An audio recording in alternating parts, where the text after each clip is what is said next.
We'd like to welcome you all, wish you all good morning, especially all the children here who have an interest in Buddhism. You could say this is a special day in that it's a rest day. Sunday is a rest day. We don't go to work or school today, and it gives all of us, particularly the school children, a chance to come and hear some of the Buddhist teachings. It's a time, an occasion when we can think of the Buddha, and the story, his personal history or the story of his life. There was one occasion when he was just 7 years old, when he was still a young prince living in the royal palace, and there was an occasion when they had what they call the royal ploughing ceremony at the beginning of the growing season.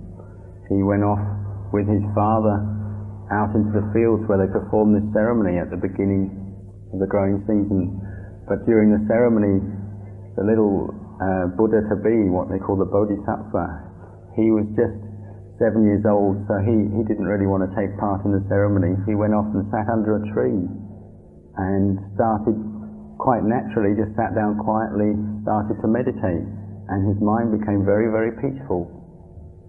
And later on, when he had his own family, the Bodhisattva Prince Siddhartha, he had a son, a little son called Rahula. And once the Buddha had started the religion which we call Buddhism and had started ordaining monks and novices, his son, at just the age of 7 years old, later on became a little novice in the Buddhist religion. And his son Rahula, practicing very diligently and with a lot of special qualities, at just the age of 7 managed to become fully enlightened. And another person in the life of the Buddha was Visakha, one of the foremost lay women, who was a disciple of one of the foremost lay disciples of the Buddha. She, at the age of just 7 years old, practicing the Dharma, practicing meditation, managed to become what they call a stream enterer or sotapanna. The reason that they were able to become so wise and enlightened at such a young age is because in the past they had done a lot of good. They'd done a lot of good things, practiced meditation very diligently, and so in that way we are similar to them. All of you children sitting here today, coming to hear the Dhamma, doing good today, you're similar to those people in the time of the Buddha. So I encourage all of you children to be very diligent and put a lot of effort into all your studies at school, and to do a lot of good, to be very diligent in studying the Dhamma as well. The way we do good, we can do good with our bodies, and we can do good with our speech, and we can do good with our minds as well. To practice good, in the beginning we start by trying to live in a harmless way. What we call keeping Sila, or keeping precepts, means to live harmlessly and to be kind to all the other people we know, to try and be kind and friendly to other people, and even to animals as well, not to harm any animals. Try not to harm other people, and try not to do anything that harms yourself as well. Try to not be selfish in your daily life. The Buddha had a little teaching, which is, in Pali, the language of the Buddha, they say atahi atano nato, which means one must be a refuge to oneself. And that means one should learn to depend on oneself, or take responsibility for oneself. Any kind of good acts you do, this is what they call good karma, and this will bring good fruits, good results. It'll make you happy, or bring happiness to you in the future. But at the same time, if you do what you could say, if you do bad things or evil things in the future, this will bring harm to you and unpleasant results. This is the very beginning of all Buddhist practice, is to understand that doing good leads to good and doing bad leads to bad. If you have any questions now about Buddhism, he'll be happy to answer. If you have anything you want to ask. จริงไหมยกมือ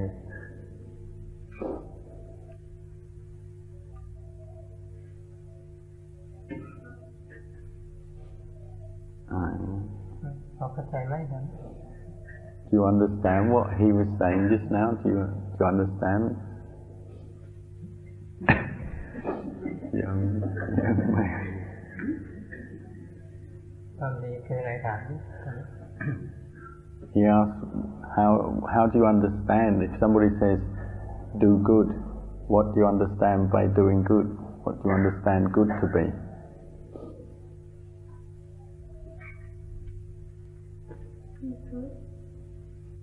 How can you be good? Can you think of an example of being good or doing good? ไม่ฆ่าสัตว์ Yeah, that's right. Yeah? Not to hurt people? ไม่ทำให้คนเจ็บ That's right. Very good.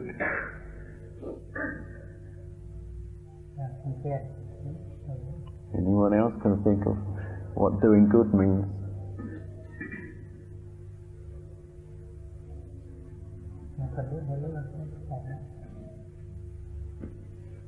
You think of an example doing good?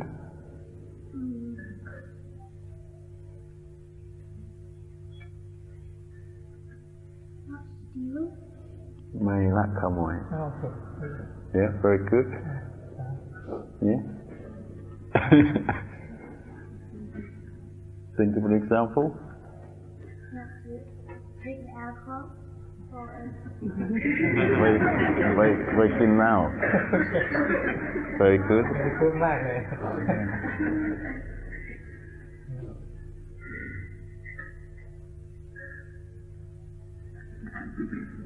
ต่อมาเลย Think of something good. Doing ไม่โกหก Very good. ด้านหลังนั่น Those of you in the second row. be kind to other people. Be kind. หวังดีต่อคนอื่น In Buddhism we call this metta. Metta means like loving kindness, being kind to others.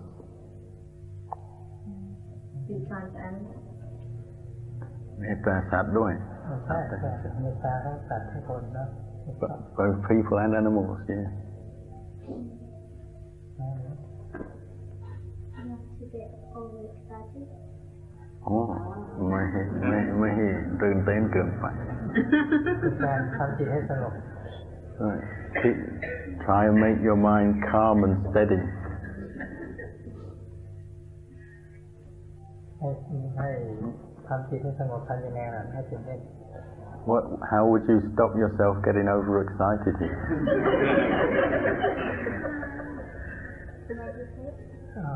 How would I? Yeah? Don't stare. Stare or scare? Stare. ไม่มองคนอื่นแบบแพงมองคนอื่น โอ้นี่ดีทั้งใจเป็นทำใจของเราให้ดีงามไม่เพ่งโทษคนอื่น He says you could think of, say, not to think badly about other people, not to look at other people and think critically of them, or think nasty thoughts about that person that you're looking at.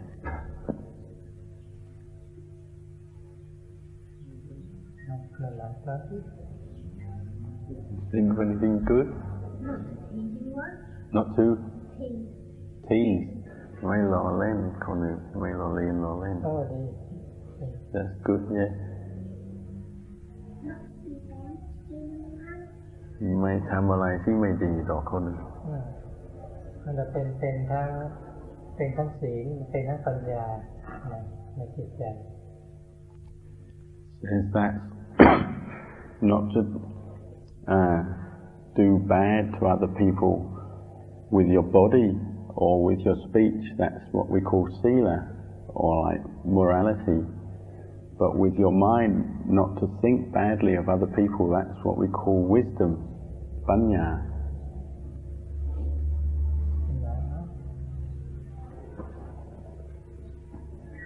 Think of anything good?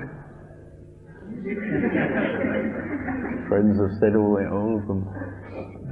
คงจะครบความดีเพื่อนก็บอกหมดแล้ว ก็ปฏิบัติตามที่เพื่อนภาวนานั่นแหละ All these different things, then you just try and remember what good is, and then try and practice that. Try and do good in your daily lives. At the back, think of it doing good. What does that mean? Not to smoke. Maisopuri.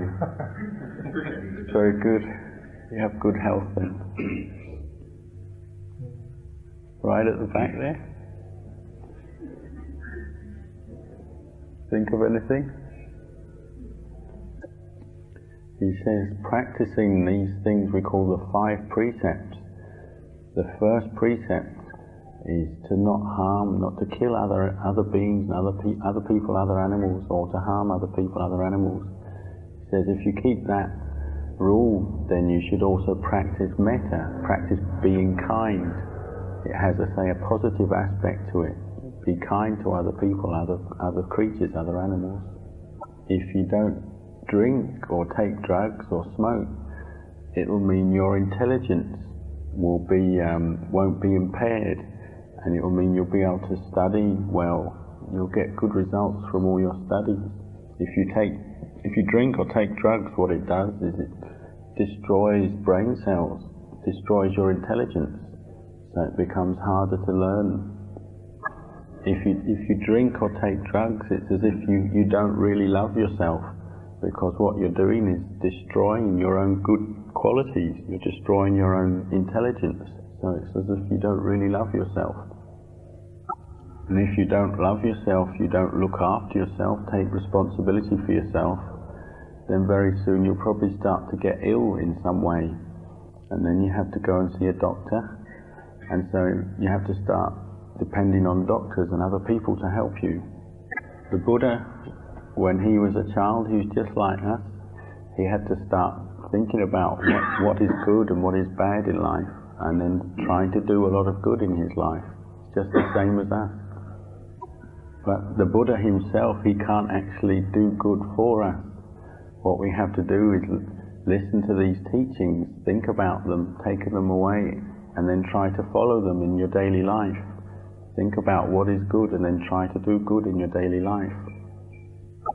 So try and remember, say, what we've talked about today, these different examples of doing good, try and remember them, and then make that memory very firm in your mind. So in the future, you always remember what is good, what is bad, and then try and follow that in your life. And he wishes you all every success in your life.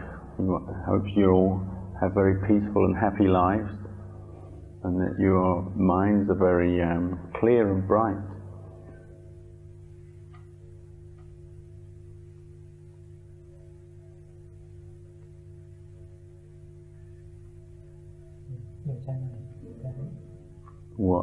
What grade are you in at school? What year? How old are you? 2. Grade 2. What age are you? How old? How old? 8. 8 ขวบเข้าเรียนป. 2. Any 10-year-olds? Yeah, 10.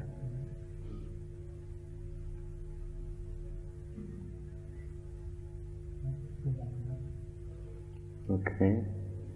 Can perhaps give some more teaching for the general, for everyone else. Today we've come together to practice the Dharma, to do good, to make some good karma. The Buddha taught that all goodness must begin from the heart. The heart is the most important part of the practice, and any real goodness is completed through the heart, or becomes successful through the heart. In Pali it's Mano Pupankamang, Mano Seta, Mano Maya. The mind is the forerunner of all dhammas. It's the what's the translation? All things are completed through the mind or the heart. Because the mind is the most important part of the practice, any good we do, the good results will be experienced in the mind, in the heart. Any bad we do will be experienced in the mind, in the heart. All the karma we make with our body, speech and mind, the results of that are all stored in our minds. The various acts of karma we do, it's the mind which sorts out what that which is coarse and that which is refined. It's the mind that will determine that which is low and that which is high. So all of us, as we're born into the world, we're coming from different karmic accumulations. We're all different. We have different backgrounds, different karma. Some people's mindfulness and wisdom is very high and refined. Some people's is more modest, more ordinary. Some people's perhaps very low, not very well developed. Some people are born into a wealthy family. Some people are born into a very poor family. It's karmic accumulations which determines where each train of consciousness is reborn, whether it takes a human rebirth or a rebirth in the lower realm, say in an animal realm. It's the same as in a plant seed. Just in one little seed, the plant that will grow from that, how big it will be, it's how it will grow, it's the size of its trunk, its branches, its leaves, all those different variations, they're all stored within just one seed, one little seed. So whatever karma we make, whether it's good or bad, it's stored up in each of our minds and our hearts. So if you reflect on this law of cause and effect, the law of karma, then you should try to do good karma. And when you think of all the different kinds of good karma, the Buddha said perhaps the most important kind of good karma is to develop faith and confidence in the teachings, religious teachings of the Buddha. This is the very beginnings of practice. If you have saddha, if you have some faith, some confidence in the teachings, then that gives you the inspiration to practice, to study and practice the Dharma, and that will in time bring forth the fruit. You'll gain insight and wisdom. When you start to, say, love good karma, or have a wholesome attachment to good karma, making good karma, then that will bring forth good results. Even listening to a Dhamma talk like this, one can make into a practice of samadhi to calm the mind. Ever since the time of the Buddha, Buddhist lay followers have gone to listen to talks, and sometimes in the time of the Buddha, listening to talks very intently with samadhi, with a calm mind, they might actually gain deep insight and realize the Dhamma during the middle of the talk. It's similar to a swamp. If a swamp has a lot of algae or weeds on the top of it, covering over the swamp, the water of the swamp, if you throw a rock into the water, all the weeds and the algae will part, and you'll see the water will clear for a while. This is what will bring Buddha, or the knowing, to arise in your mind. This will be what brings light, or this is what will illuminate your mind. However bright the lights are in the world, whatever kind of worldly bright light you can make, it can't really illuminate the mind. But the teachings of the Buddha are what can really illuminate your mind. When you're practicing and doing good on a regular basis or consistently in your life, your minds are wholesome and well-intentioned, this is what will lead your minds to develop,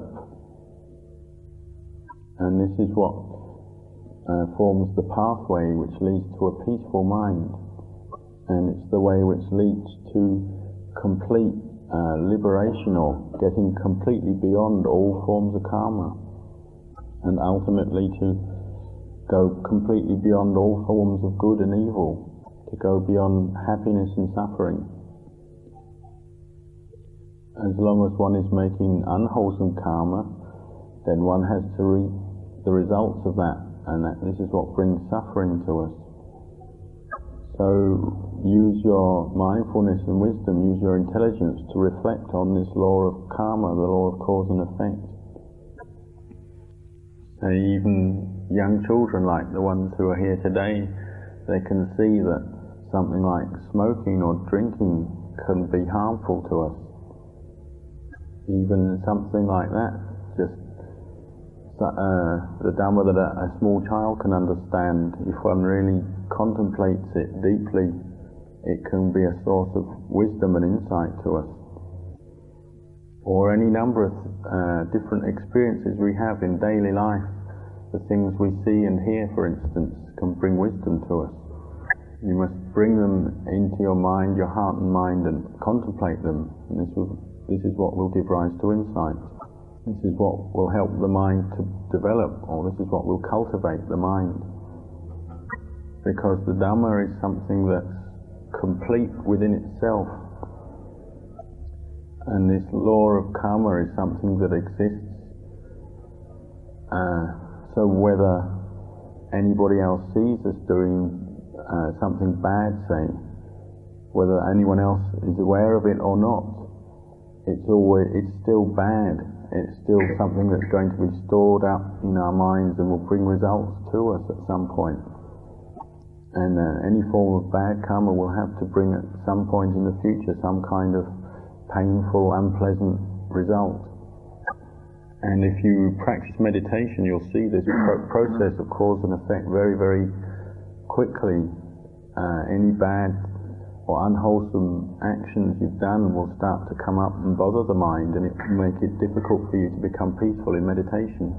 Because if that's happening, that's a sign that your foundation in good karma or goodness is not yet sufficient, it's not yet strong enough. But for most of us, all the karma we've made in the past is probably a mixture of both good and bad. The important thing is to establish the intention in the mind, in the present, and for the future, to try and just do good karma, make good karma. If you establish the intention to do good in the present, and you're not worrying or caught into worries about the past, you're not caught into worries about the future, then that's the way you can make your mind peaceful in the present. The law of karma you can compare with a horse-drawn vehicle or an ox cart. Once the horses are running or the ox is moving, then the wheels of the cart will follow the hoof prints of the horses or the ox. If defilements arise in the mind, these are what lead us to make karma, and having made karma, then we have to reap the fruits of that karma. We have to experience the results of it. A simple example is if you have the the thought or the desire come up that you want to drink an alcoholic drink, and if mindfulness is weak, then you follow that desire and then you go and drink, and that will again, it will bring results. It will affect your mindfulness, weaken your mindfulness further. It's like the wheel of the ox cart or the horse-drawn cart. Kilesas or defilements give rise to the making of karma. The making of karma brings results, and these results will feed further the arising of kilesas. But whenever you make a determination in your mind, or establish the intention in the mind not to make further bad karma, for instance, then that stops the process, at least temporarily. And this is what will bring peace to the mind and insight and wisdom. So when we're practicing dana and sila and pāvana, generosity, morality and meditation, this is good karma, and it's leading us in the right direction. Once we are practicing doing good, then that means we're practicing dana, sila and pāvana. If you're doing good, you're practicing dana, sila and pāvana, then this will bring good results. It'll bring those good results. It should bring you good health, or a rebirth in a good body, have good health, strong body. It'll bring good results in the sense one will have enough to eat, one will have enough of the necessities of life, and it will bring good results in the form of one's mind, one's intelligence and wisdom will be developing, improving. It's like that seed, the plant seed. If the plant seed is strong and healthy, then once you put it in the soil and it's fertilized and watered, then it will grow into a strong plant with a strong stem, strong branches, strong leaves, good healthy plant. And similarly, if you're making bad karma, it's like the seed is a bad seed or an unhealthy seed. You put it in the ground, and the plant that grows from it will be unhealthy, not very strong, and it will maybe not give rise to any kind of fruit at all, or the fruits that come from it won't be very good, won't be very healthy.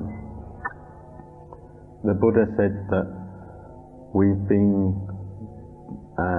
in this cycle of birth and death, this cycle of existence, for a very, very long time, being born and dying many, many times. So we probably made an awful lot of karma in the past, both good and bad. In some lifetimes we might have been very stingy, not very helpful, kind to others, and that will have given rise to a future rebirth in a very poor situation, a poor family, poor situation.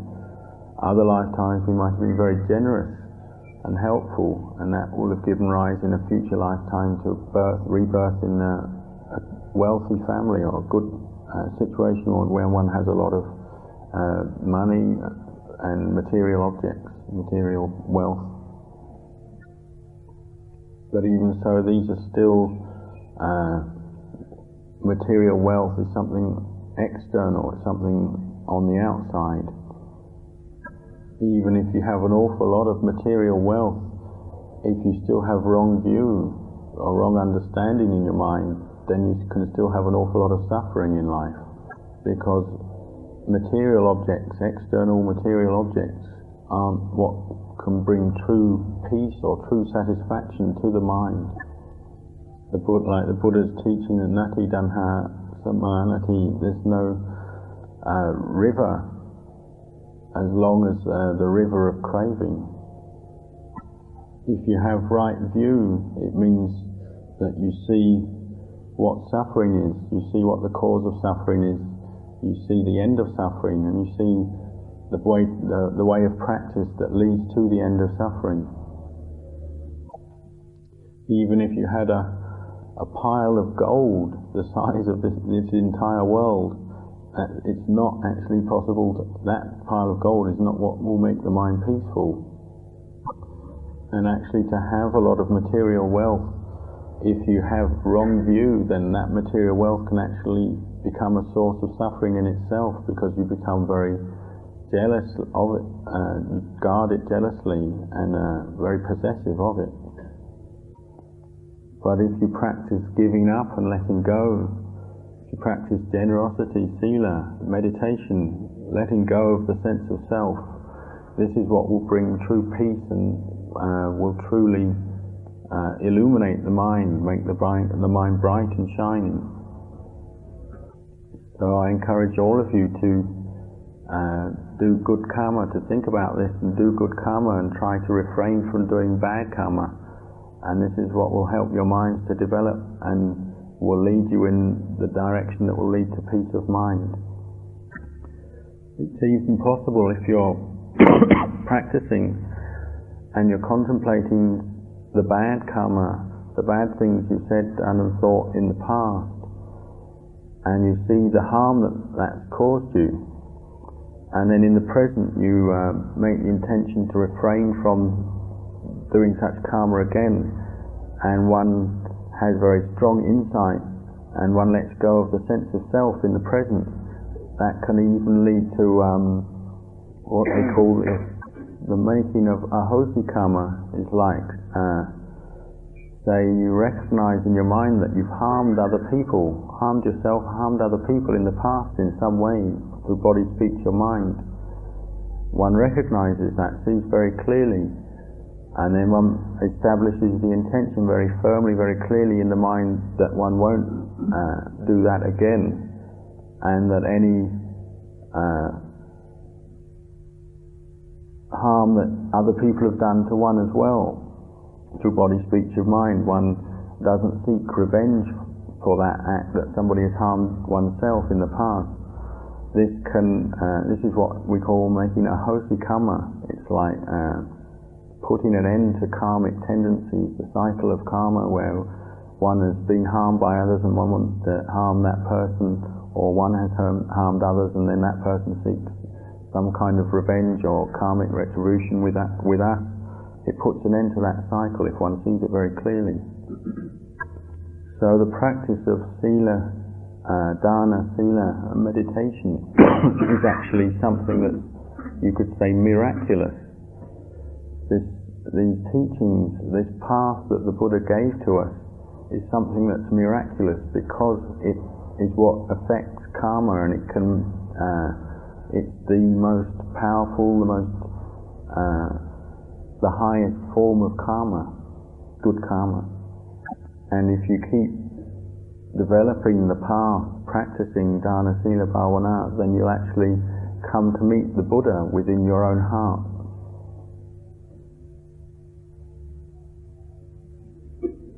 That's probably enough for today, this morning.